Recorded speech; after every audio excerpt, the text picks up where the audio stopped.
अकेले क्यों बैठे हो? इनाया कहाँ है? भाभी वो मेरे लिए चाय बनाने गई है। हाँ, मुझसे कह दिया होता, उसने अभी खीर में हाथ नहीं डाला है, तुमने किचन में भेज दिया। भाभी वो जले आ गई।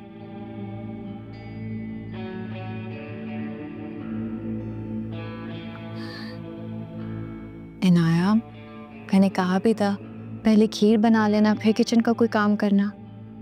अब भाभी मेरी गलती है, मैंने इसको कहा था, मैं सॉरी है। कोई बात नहीं, कल दोनों से खीर बनवाती हूँ। आइज़ा बेटा। जी तायबू। वो ईशल की वालदा की कॉल आई थी, काफी तल्ख बातें कर रही थी।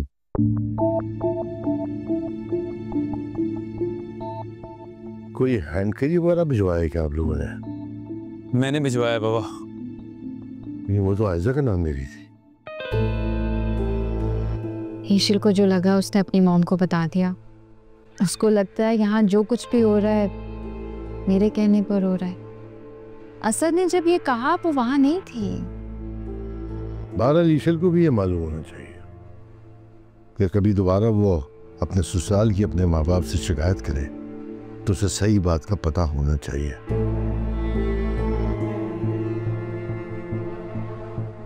जो कुछ तुम्हारे खिलाफ का है वो मुझे बिल्कुल अच्छा नहीं लगा।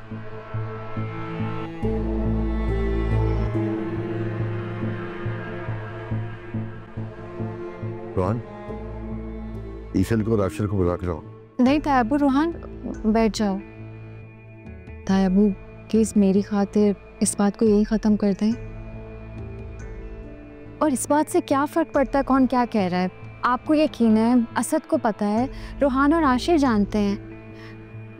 देखें, ईशल और ईशल की फैमिली गैर है, वो बात को नहीं समझेंगे। उनका भरोसा हासिल करने के लिए वक्त लगेगा। जो हुआ सो हुआ, इस सब में बुरा लगने वाली क्या बात है? और मैं बिल्कुल भी नहीं चाहती कि हम बात को बढ़ाएं। मैंने ईशल से बात की है, आशिर को भी बोला कि ईशल को शॉपिंग पर ले जाए। और आप लोगों से भी यही चाहूँगी कि ईशल से या ईशल के घर वालों से कोई बात ना की जाए। जब आशिर ईशल को शॉपिंग पर ले जाएगा उसका मूड भी अच्छा हो जाएगा। मैं नहीं चाहती कि इतनी छोटी सी बात पर घर का माहौल ख़राब हो या दोनों में किसी भी किस्म की मिसअंडरस्टैंडिंग हो।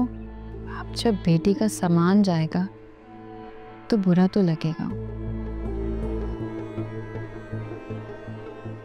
चलो बेटा ठीक है, तुम कहती हो तो मान लेता हूँ।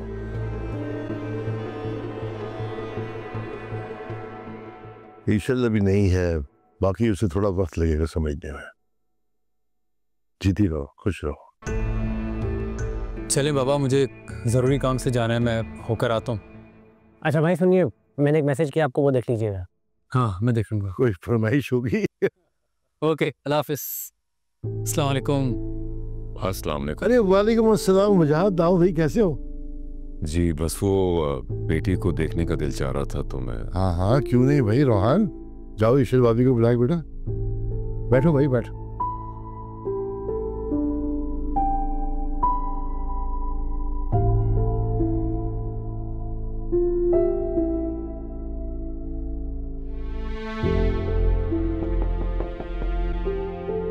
आ जाए। रोहान क्या हुआ? भाभी आपके डैड आए हैं। डैड इस वक्त? अब ये तो उन्हें सोचना चाहिए। मजाक कर रहा हूँ आज।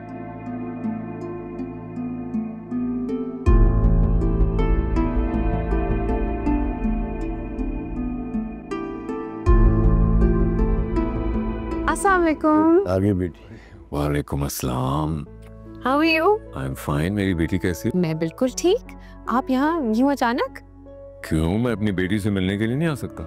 नहीं नहीं, ऑफ कोर्स आ सकते हैं। आप लोग तो आराम से बैठ के बातें करें, मुझे जरा थोड़ा सा मैं काम देख लूंगा। हाँ चलिए बैठे बैठे।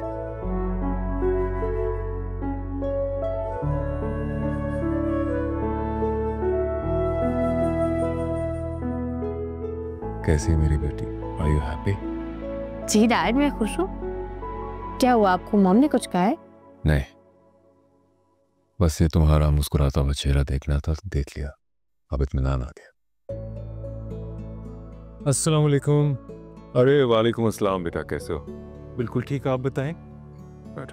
आंटी को भी ले आते साथ?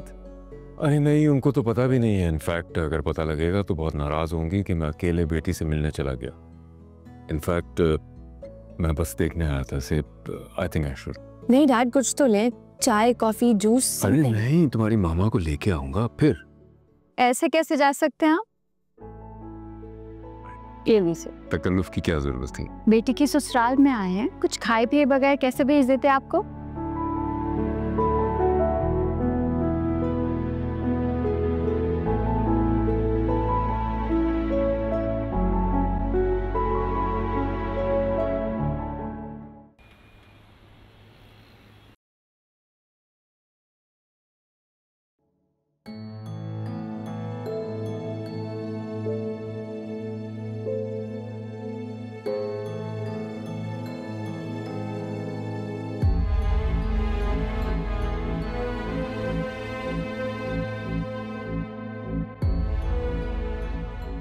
ये होना मेरे पास नहीं है जो आप सबके लिए इस्तेमाल करती हैं। कैसे इतने आराम से अपने आप को अपनी सिचुएशन से निकाल दिया ना, और सबकी नजरों में ईशल भाभी को इतना बुरा बना दिया। मेरी नजर से देखा जाए ना तो कहीं गलत नहीं है।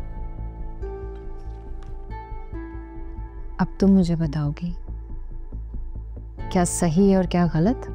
नहीं, मैं तो यहाँ चलन और बुरे में फर्क देखने आई हूँ। पता है, ऐसा भी इंसान दो चीजों से डरता है सिर्फ। पहला तब जब सामने वाला आपसे ज्यादा मजबूत हो, जैसे ईशल भाभी। और दूसरा तब जब उसे डर हो कि उसकी कमजोरी किसी के सामने ना आए। ये बात तो मुझे बहुत अच्छे तरीके से पता है कि आपकी कमजोरी मैं हूं। तुम मेरी ताकत भी बन सकती थी इनाया। इनाया, तुम चाहो तो हम बहुत कुछ कर सकते हैं, लेकिन तुम अपनी बेवकूफियों से बाहर ही नहीं आ रही। लेकिन जब मैं जैसा चाहती थी वैसा तो तब कुछ नहीं हुआ। क्योंकि तुम्हारी चाहत बेवकूफ़ी थी, तुम्हारी जिद थी, और जिद इंसान को नुकसान पहुंचाती है। मैंने तुम्हें खसारे से बचाया, मैंने। बहन हो मेरी इनाया, मैं तुम्हारा कभी बुरा नहीं चाहूंगी। तुम्हारी खुशी मुझे सबसे ज्यादा अजीज है। तुम्हें समझ नहीं आती ये बात? अच्छा, सच कह रही हैं आप? सच कह रही? ये कैसा सवाल है? सच ही कह रही हूँ। यकीन क्यों नहीं करती मेरा? छोड़ दो ये जिद, भूल जाओ सब कुछ। बहुत दफा कोशिश की सब कुछ भुलाने की,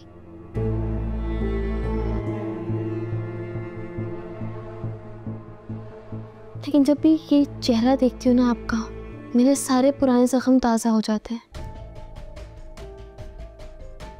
सब कुछ छीन लिया आपने मुझसे। मोहब्बत, आपकी शफकत, माँ का भरोसा, सब कुछ। जबकि मैंने ये सब कुछ बहुत ही इज्जत से मांगा था।